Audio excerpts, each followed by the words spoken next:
നമസ്കാരം, എല്ലാവർക്കും നമ്മുടെ പുതിയ വീഡിയോയിലേക്ക് സ്വാഗതം.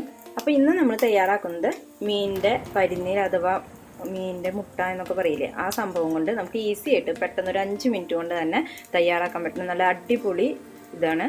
അപ്പോൾ ഈ രീതിയിൽ നിങ്ങൾ ചെയ്ത് നോക്കിയിട്ടില്ല വെച്ചെങ്കിൽ തീർച്ചയായിട്ടും ട്രൈ ചെയ്ത് നോക്കുക. അടിപൊളി ടേസ്റ്റ് തന്നെയാണ്. നമുക്കിത് എങ്ങനെയാണ് ചെയ്യണേന്ന് നോക്കാം. അപ്പോൾ ഇതിനായിട്ട് നമ്മൾ ഇത്രയും പരിനിയാണ് എടുത്തിരിക്കുന്നത്. അതായത് മീനിൻ്റെ മുട്ട. അപ്പോൾ എല്ലായിടത്തും എന്താ പറയാമെന്ന് എനിക്കറിയില്ല കേട്ടോ. ഇത് നമ്മുടെ മത്തിയിലാണ്, ചാളയുടെ. അപ്പോൾ 1 കിലോ മീനിൻ്റെ ആണ് നമുക്ക് കിട്ടിയിരിക്കുന്നത്. കുറച്ച് അധികം ഉണ്ട് വെച്ചെങ്കിൽ നമുക്കിത് നല്ല ടേസ്റ്റാണ് കേട്ടോ തയ്യാറാക്കാൻ. ഇപ്പോൾ നമുക്കിത് കുറച്ചേ ഉള്ളൂ. ഇത് നമ്മൾ മീനകത്ത് വെച്ചിട്ട് ആക്കിയെടുക്കുമ്പോൾ ഉൾഭാഗത്തൊന്നും അത്ര ടേസ്റ്റ് ഉണ്ടായിരിക്കില്ല. കറിയിലിട്ടാലും ടേസ്റ്റ് ഉണ്ടാവില്ല. പക്ഷേ ഈ ഒരു രീതിയിൽ ചെയ്ത് നല്ല വെറൈറ്റി ടേസ്റ്റുള്ള ഒരു സംഭവം തന്നെയാണ് കേട്ടോ. ഇതിലേക്ക് നമുക്ക് ഒരു ചെറിയ സവാള എടുത്തിട്ടുണ്ട്. അതുപോലെ തന്നെ ഒരു 5 വെളുത്തുള്ളി ചെറുതാക്കി ഒന്ന് അരിഞ്ഞത്, ഒരു 3-4 പച്ചമുളക് എടുത്തിട്ടുണ്ട്, കുറച്ച് കറിവേപ്പില. ഇത്ര സാധനങ്ങൾ നമുക്ക് ഇതിലേക്ക് ആവശ്യമുള്ളൂ. അപ്പോൾ ഇത് കുറച്ചല്ലേ ഉള്ളൂ. നമ്മൾ ചെറിയ പാൻ വെച്ച് കൊടുത്തിട്ടുണ്ട്. ഇതിലേക്ക് നമുക്ക് ആവശ്യത്തിനുള്ള ഓയിൽ ഒഴിച്ച് കൊടുക്കാം. നമ്മൾ സവാളയൊക്കെ നന്നായിട്ടൊന്ന് വഴറ്റി വരുന്ന വിധത്തിൽ കുറച്ച് ഓയിൽ ഒഴിച്ച് കൊടുക്കാം. നമ്മുടെ എണ്ണ ചൂടായി വന്നിട്ടുണ്ട്. ഇതിലേക്ക് നമുക്ക് അരിഞ്ഞ് വെച്ചിരിക്കുന്ന സവാള ചേർത്ത് കൊടുക്കാം. അപ്പോൾ ഇതിൽ നമ്മൾ എടുത്തു വെച്ചിരിക്കുന്ന നമ്മുടെ വെളുത്തുള്ളിയും അതുപോലെ തന്നെ പച്ചമുളകെല്ലാം ചേർത്ത് കൊടുക്കാം. ഇതും കൂടി ചേർത്തിട്ട് നന്നായിട്ടൊന്ന് വഴറ്റിയെടുക്കാം. അപ്പോൾ ഇതിലേക്ക് നമ്മൾ ഇതുപോലുള്ള ഒരു ചെറിയ ടീസ്പൂണിൽ 3/4 ടീസ്പൂണോളം മുളക് പൊടിയും അതുപോലെ തന്നെ ഒരു 1/2 ടീസ്പൂൺ മഞ്ഞൾപ്പൊടി, 1/4 ടീസ്പൂൺ ഗരം മസാലയും എടുത്തിട്ടുണ്ട്. ഇത് നന്നായിട്ട് വരുന്ന സമയത്ത് നമുക്കിത് ചേർത്ത് കൊടുക്കാം. അപ്പോൾ ഇതിലേക്ക് നമുക്ക് എടുത്തു വെച്ചിരിക്കുന്ന നമ്മളെ പൊടികളും മസാലകളൊക്കെ കൂടി ചേർത്ത് കൊടുക്കാം. ഇനി നമ്മൾ മീഡിയം ഫ്ലെയിമിലിട്ടിട്ട് നന്നായി ഒന്ന് മൂപ്പിച്ചെടുക്കുക. ഇനി നമുക്കിതിലേക്ക് വേറൊരു ഐറ്റം കൂടി വേണം. നമ്മൾ ഇത്രയും അളവിൽ നാളികേരം എടുത്തിട്ടുണ്ട് കേട്ടോ. അപ്പോൾ നാളികേരം കൂടുതലാണെന്നൊന്നും വിചാരിക്കേണ്ട, കാരണം നമ്മുടെ ഐറ്റം എന്തായാലും കുറവാണല്ലോ. അപ്പോൾ ഈ സവാളയും അതുപോലെ തന്നെ ഈ നാളികേരും പിന്നെ അതും കൂടി ചേരുമ്പോൾ നമുക്ക് അത്യാവശ്യം ഒരു ക്വാണ്ടിറ്റി ഒക്കെ ഉണ്ടാകും. പിന്നെ നല്ലൊരു ടേസ്റ്റുമാണ്.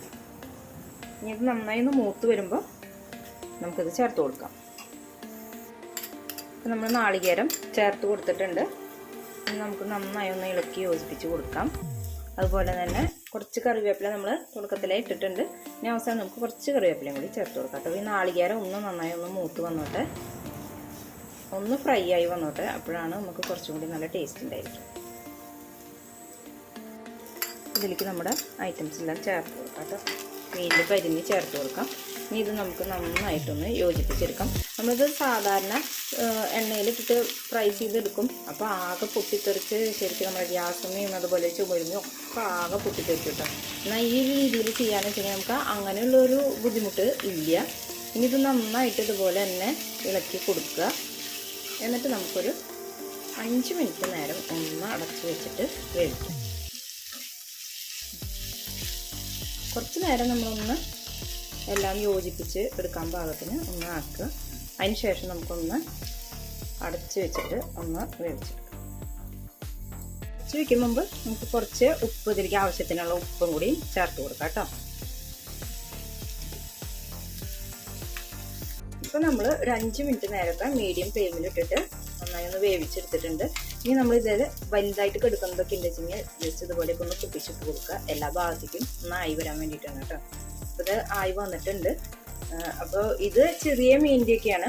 നമ്മൾ വലിയ മീനിൻ്റെയൊക്കെ മുട്ടകളൊക്കെ വലിയ ഇതായിട്ടാണ് കിട്ടുക കേട്ടോ. അപ്പോൾ അത് സാധാരണ എണ്ണയിലിട്ട് ഫ്രൈ ചെയ്തെടുക്കുന്നതിനെക്കാട്ടിലും ഈ ഒരു രീതിയിൽ ചെയ്തിട്ടുണ്ടെങ്കിൽ നല്ല ടേസ്റ്റ് ആയിരിക്കും.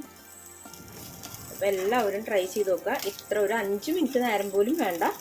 തീർച്ചയായിട്ടും നിങ്ങൾക്ക് ഇഷ്ടപ്പെടും. അപ്പോൾ നമ്മുടെ ഇത് തയ്യാറായിട്ടുണ്ട്. എല്ലാവരും ട്രൈ ചെയ്ത് നോക്കുക. എന്നിട്ട് നിങ്ങളുടെ ഫീഡ്ബാക്ക് അറിയിക്കുക. അപ്പോൾ അടുത്തൊരു വീഡിയോ ആയിട്ട് നമുക്ക് വീണ്ടും കാണാം. താങ്ക്